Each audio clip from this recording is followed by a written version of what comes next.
Pemirsa, kini kita masuk dalam segmen dialog pada pagi hari ini di Semangat Pagi Parlemen. Sudah hadir bersama kami di sini Wakil Ketua Komisi 10 DPR RI, yaitu Bapak Sultan Adil Hendra dari fraksi Partai Gerindra, daerah pemilihan Jambi. Sudah lama saya tidak bertemu dengan beliau, tapi ini adalah saat yang tepat untuk kami langsung bertanya-tanya mengenai masalah terbitnya beredarnya buku dari misalnya Aku Bisa Tidur Sendiri. Assalamualaikum Pak Sultan. Waalaikumsalam warahmatullahi wabarakatuh. Apa kabar Pak Sultan? Baik, selamat pagi di mana pemirsa berada. Senang pagi ini ada di TV Parlemen. Iya.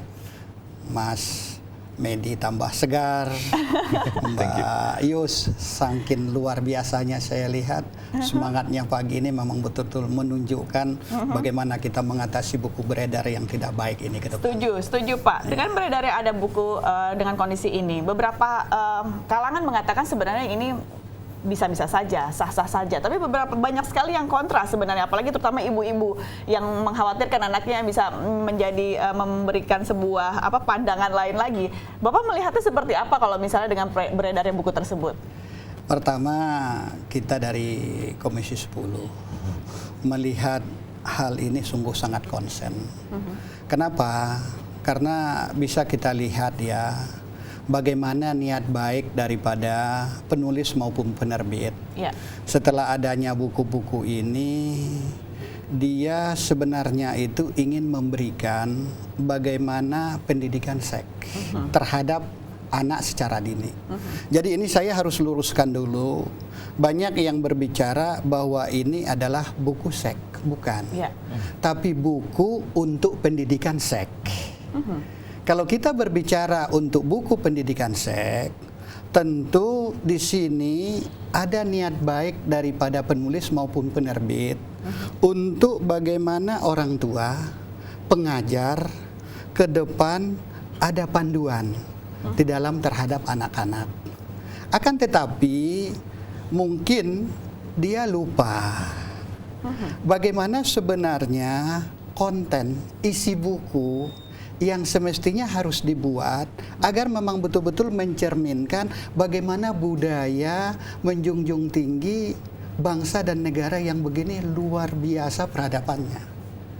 Makanya justru karena itu saya sering menyampaikan bahwa suatu niat yang baik tidak didukung dengan cara yang baik, ini kan akan menimbulkan penolakan di tengah-tengah masyarakat. Ya. Nah, setidaknya semestinya penulis dan penerbit harus melibatkan 3 elemen semestinya dalam hal menulis buku pendidikan seks untuk anak-anak ini. Pertama, dia harus melihat dari ahli pendidikan. Bagaimana? Karena ini kan pendidikan, tentu ahli pendidikan. Yang kedua, dia harus melihat dari sisi psikologi. Bagaimana psikologinya ini? Yang ketiga harus dilihat dari sisi kesehatan sendiri. Bila perlu dia harus mengundang tokoh-tokoh agama. Sehingga dengan demikian buku pendidikan terhadap seks ini dapat dipahami oleh orang tua, oleh pengajar. Oh, tujuannya rupanya demikian, sehingga tidak terjadi seperti salah arah dan salah pengertian, dan boleh saya katakan ini kan akan menimbulkan nanti perkembangan si anak tidak baik ke depan. Pak Sultan, kalau kita kaitkan nih, kita bicara kasus ini kan memang baru beredar misalnya, tapi sebelum-sebelumnya kan kasus ini sudah sering terjadi misalnya. Nah, kalau kita kaitkan ini DPR terutama Komisi 10, Pak Sultan sendiri kan juga menjadi ketua panja misalnya RUU perbukuan. Nah, apakah memang ini menjadi sebuah syarat apa sih sebenarnya yang harus dilakukan misalnya seorang penerbit kalau misalnya harus menerbitkan buku konten ataupun apapun itu biar nggak menjadi polemik di belakang harinya nanti? Nah, ini yang ingin saya sampaikan. Titik tegasnya yang ingin kita sampaikan bahwa Komisi 10 DPR RI melihat kondisi buku-buku yang beredar yang selama ini dapat dikatakan isinya tidak berkualitas. Baik itu kita lihat isinya kan butuh dia mempunyai kualitas misalnya informatif yang baik.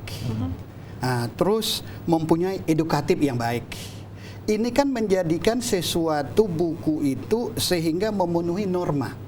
Ya. baik itu norma misalnya agama, baik norma sosial masyarakat, ini kan kita butuhkan. Oleh karenanya, Komisi 10 saya sebagai Ketua Panja Sistem Perbukuan melihat buku ini adalah sesuatu yang sudah harus mutlak diatur dengan undang-undang. Jadi nanti masuk poinnya tersebut. Masuk poin itu, makanya kita mempunyai sesuatu hal yang tidak bisa ditawar-tawar dalam pembicaraan kita tingkat pertama dengan pemerintah. Dalam hal ini leading sektornya adalah Kementerian Pendidikan dan Kebudayaan, 3M. M yang pertama mutu, M yang kedua murah, M yang ketiga merata. Saya bicara masalah mutu. Kalau kita bicara masalah mutu, tentu tidak akan ada lagi nanti beredar buku-buku ataupun buku yang muatan pendidikan seks yang seperti ini. Kenapa? Dalam mutu itu kita sudah bagi, ada yang berupa fisik. Fisiknya kan tentu bagaimana bahan cetaknya, bagaimana percetakannya, bagaimana menjilidnya, sampai kepada perapiannya. Kalau bicara konten isi, ini kan tentu kita ingin yang berkualitas. Ya. Bagaimana kualitas daripada buku itu mempunyai edukatif yang baik, bagaimana informatif yang baik, dan sekaligus bagaimana dia ke depan mencerminkan sebagaimana yang diatur dalam Pancasila dan Undang-Undang Dasar 1945. Kalau kita mengerucut ke situ, ini insya Allah mudah-mudahan tidak akan ada lagi buku-buku yang beredar. Makanya justru karena itu, ini ke depan penerbit maupun penulis tidak boleh tidak mencantumkan namanya lagi. Wajib mencantumkan namanya. Makanya salah satu klausul dalam Undang-Undang Sistem Perbukuan ini yang menjadi sesuatu catatan penting kita, keharusan untuk menjunjung tinggi nilai-nilai daripada marwah bangsa dan negara. Tapi kalau misalnya juga memang melihat dengan kondisi yang sudah-sudah, Pak, ini mungkin bukan pertama kali buku yang memang beredar yang mengkhawatirkan lapisan masyarakat.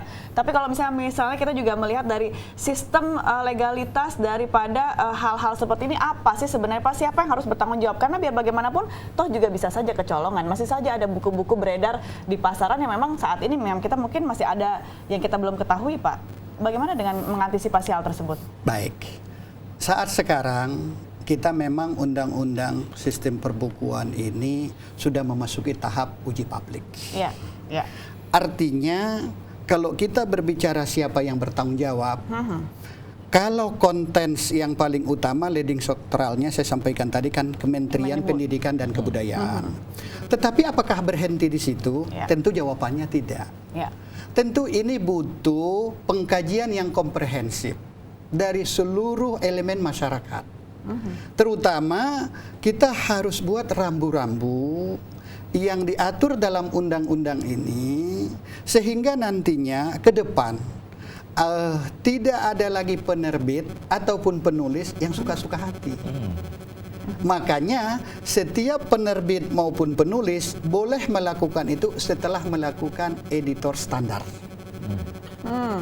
Kalau belum melakukan editor standar ya jangan. Ini kan artinya bisa keluar seperti ini kan belum melakukan editor. Tetapi saya mengapresiasi penulis dan penerbit yang telah merilis di beberapa media niat baik dia itu, dan malahan dia menarik buku ini dari peredaran kan. Bulan Desember dia tarik dari peredaran, tetapi masih ada kan ketinggalan dan sebagainya itu. Saya lihat terakhir dia menyampaikan bahwa kalau masih ada ketinggalan tolong antarkan ke alamat kami atau kirim kami ganti dengan buku yang baru atau bila perlu kami ganti uangnya. Berarti beliau, karena baru-baru ini juga saya uji publik ke Jawa Tengah, ke Semarang. Penerbit 3 serangkai juga kita undang, semua kita undang. Artinya memang ya saya melihat di sini niat baiknya itu ada.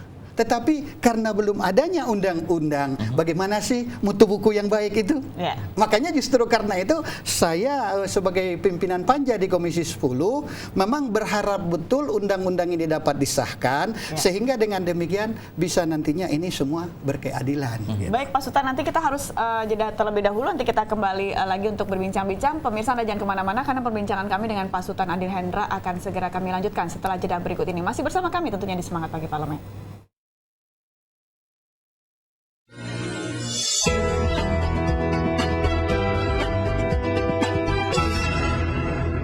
anak kan. Pemirsa, masih bersama Wakil Ketua Komisi 10 DPR RI Bapak Sultan Adil Hendra, dan kami masih membahas masalah peredaran buku seks yang memang sudah kemarin juga mungkin Anda juga sudah mengetahui, dan ini juga sudah ditarik semua dari pasaran untuk masalah pengedaran buku tersebut. Pak Sultan, tapi kalau misalnya kita melihat dengan kondisi saat ini, apakah memang benar-benar untuk masalah pendidikan seks ini di Indonesia adalah juga merupakan sebuah hal yang penting untuk diketahui anak-anak? Toh juga apakah ini juga salah satu faktor hak anak untuk mendapatkan edukasi tersebut? Baik Mbak Ayus, Bang Medi, kita ini kan harus melihat dari sisi undang-undang ya, karena bagaimanapun undang-undang itu dibuat kan untuk berkeadilan ya. Secara implisit saya kembali koreksi, ini bukan buku seks ya. Saya harus katakan bahwa ini buku yang bermuatan pendidikan seks.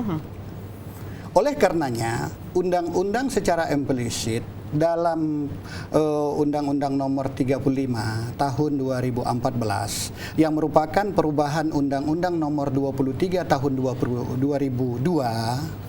ini di sana dijelaskan bahwa setiap anak berhak mendapatkan tumbuh dan berkembang. Ya. Artinya anak Indonesia berhak mendapatkan tumbuh dan berkembang. Tidak cukup itu di dalam penjelasannya, dan juga ditegaskan dalam pasal 9 di situ bahwa anak Indonesia berhak mendapatkan pendidikan dan pelajaran untuk perkembangan pribadinya. Untuk perkembangan pribadinya.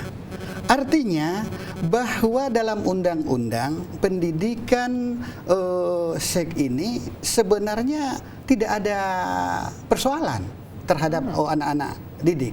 Hanya tinggal lagi ini yang perlu kita cermati, bagaimana implementasinya. Ya. Misalnya di rumah bagaimana, di masyarakat bagaimana, di sekolah bagaimana. Karena kita ini kan negara yang mempunyai budaya yang kita junjung tinggi, peradaban yang sungguh luar biasa. Makanya saya tadi sampaikan, niat baik penulis dan juga penerbit ini harus didukung oleh 3 ahli. Kelihatannya hilap di situ. Ya. Harus didukung oleh 3 ahli.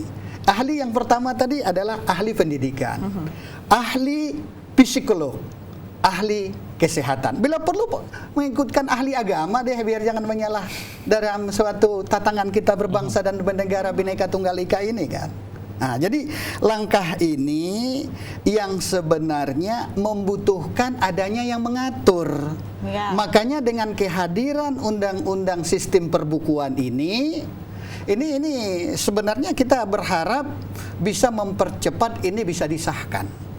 Dengan ini bisa disahkan, isi buku ke depan, konten buku ke depan, tentu ini tidak ada lagi hal-hal yang dirisaukan di tengah-tengah masyarakat. Jadi pendidikan seks terhadap usia dini, ya kalau kita katakan, ya memang perlu ada. Karena kita juga dulu di sekolah, kan kita belajar juga bagaimana biologi dan sebagainya itu, tetapi kan tidak sampai menjurus sejauh yang ada buku yang ini. Makanya saya sampaikan berkali-kali di mana-mana, niat baik penulis dan penerbit tidak diikuti dengan kepantasan, ini yang menimbulkan persoalan begitu. Artinya saya yakin apa Pak, dengan kondisi misalnya RUU sistem perbukuan ini sebentar lagi misalnya akan disahkan. Nah, apakah memang dengan ini sudah disahkan, Bapak yakin bahwa kasus-kasus seperti ini tidak akan muncul lagi? Saya punya keyakinan, paling tidaknya mengurangi. Kenapa? Karena menyangkut dengan masalah apapun itu kan kembali kepada semua lapisan masyarakat. Sekuat apapun undang-undang, kita lihat undang-undang narkoba sudah luar biasa loh. Tetapi kan masih juga.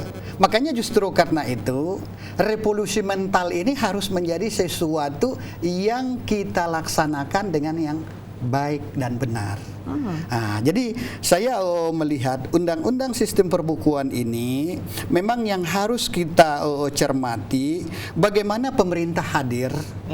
Ini kan justru karena pengawasan rendah. Bagaimana pemerintah hadir di dalam mutu buku. Ya, mutu saya udah jelaskan tadi. Bagaimana pemerintah hadir, bagaimana buku murah yang nggak pernah kita terima buku murah. Makanya dengan buku mahal, literasi baca kita juga Mohon maaf, sungguh sangat memprihatinkan. Tahun 2016, 61 negara yang disurvei, kita menempati nomor 60. Wah, ini bukan wow lagi, memprihatinkan. Di tengah-tengah persaingan global yang seperti ini, kondisi literasi baca kita dengan kondisi nomor 60 dari 61, di mana lagi kita mampu bersaing? Bukankah berbanding lurus pendidikan dan juga kemampuan daripada bangsanya? Jadi oleh karena itu, kita reformasi terhadap murah buku ini, khusus buku teks untuk usia 12 tahun belajar, artinya wajib belajar 12 tahun. Yang saya maksudkan, ini pemerintah harus hadir dan tidak boleh lagi dipungut bayaran. Buku teks utama. Makanya kalau buku teks pendamping ataupun buku umum tentu, tapi buku teks utama ini juga, ini kan menjadi kewajiban pemerintah untuk menyusun dan menyediakannya. Tetapi di sini masih tetap berperan bagaimana penulis maupun pencetak, tapi dia harus memiliki editor standar. Nah, yang ketiga, merata. Bayangkan, kurikulum K13 ini sudah berlangsung masuk 3 tahun. Tapi buku-buku panduan Mbak Yus, Bang Medi, itu masih banyak ya belum sampai ke daerah. Belum merata.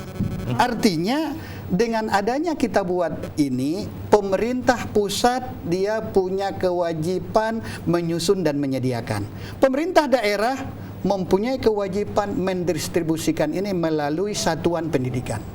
Nah, berarti melalui kepala-kepala sekolah dan seterusnya. Apalagi kita juga merata di sini mengharapkan, terutama bagi saudara-saudara kita disabilitas itu, penyandang cacat yang apa, kan sudah ada undang-undangnya. Apalagi di 3T.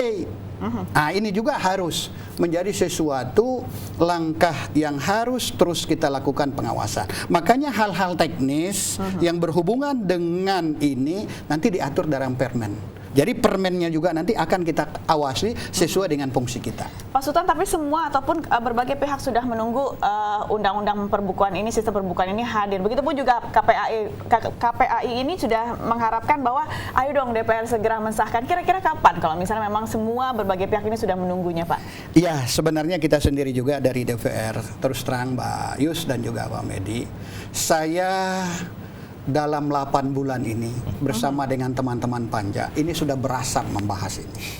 Ya, dan termasuk ini undang-undang yang merupakan skala prioritas bagi kita karena kita melihat banyaknya buku-buku yang beredar, yang mutunya yang bagaimana dan sebagainya itu. Dan alhamdulillah saat sekarang kita kan sudah sampai kepada tingkat uji publik.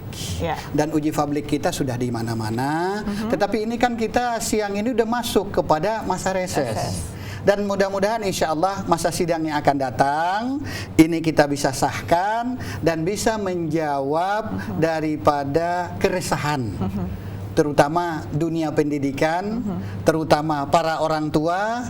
Mudah-mudahan undang-undang sistem perbukuan hadir menjadi solusi daripada buku kita yang amburadul. Pak Sultan, terakhir menutup perbincangan kita pada pagi hari ini. Memang buku Aku Bisa Tidur Sendiri ini sudah ditarik dari pasaran. Tapi bagaimana Bapak bisa memberikan pengertian kepada mungkin beberapa orang tua ataupun anak yang sudah membeli buku tersebut? Setidaknya apakah lebih baik ini buku disimpan saja atau lebih baik buat konsumsi sendiri saja atau bagaimana? Bapak mungkin bisa memberikan kepada pemirsa. Baik Mbak Yus, Bang Medi, sungguh sangat cerdas pertanyaan ini. Saya menghimbau terutama bagi anak-anakku yang sudah membeli, orang tua dan juga kalangan masyarakat. Karena buku yang kita lihat saat sekarang yang juga sudah diakui oleh penulis dan penerbit, artinya bahwa di sini ada isi buku yang belum memenuhi 3 ahli yang saya katakan tadi, baik itu ahli pendidikan, baik ahli psikologi maupun kesehatan. Sebaiknya ini lebih bagus dikembalikan kepada penerbit. Kenapa? Karena kalau disimpan pun di rumah, nggak dibaca, kita nggak tahu kondisi, situasi dan emosional. dengan ini dikembalikan, tentu ini penerbit juga nggak merugikan kan, dia udah menyampaikan akan mengganti kembali uang atau mengganti dengan buku yang lebih baik. Karena kita dalam negara yang begini besar, kita pendidikan kita masih terus dalam perbaikan, ya kita menyalahkan terus-menerus itu nggak baik. Tetapi yang terbaik bagaimana kita mencari solusi dari sebuah masalah. Dan saya yakin tanda-tanda yang terjadi saat ini seperti perbukuan begini, Komisi 10 tidak tinggal diam, kami berkomitmen untuk menyelesaikan ini dengan menghadirkan undang-undang sistem perbukuan. Terima kasih banyak Pak Sultan Adil Hendra sudah hadir pada pagi hari ini. Cukup lengkap sekali informasinya untuk pemirsa, dan saya yakin pemirsa bahwa memang saya sangat setuju sekali dengan pendapat dari Pak Sultan bahwa apabila Anda sudah memiliki buku tersebut akan jauh lebih baik untuk dikembalikan kepada penerbitnya. Dan pemirsa, nanti kami akan hadir kembali ke hadapan Anda dengan agenda maupun kegiatan anggota Dewan untuk hari ini. Jangan kemana-mana, masih bersama kami di Semangat Pagi Parlemen. Pak Sultan.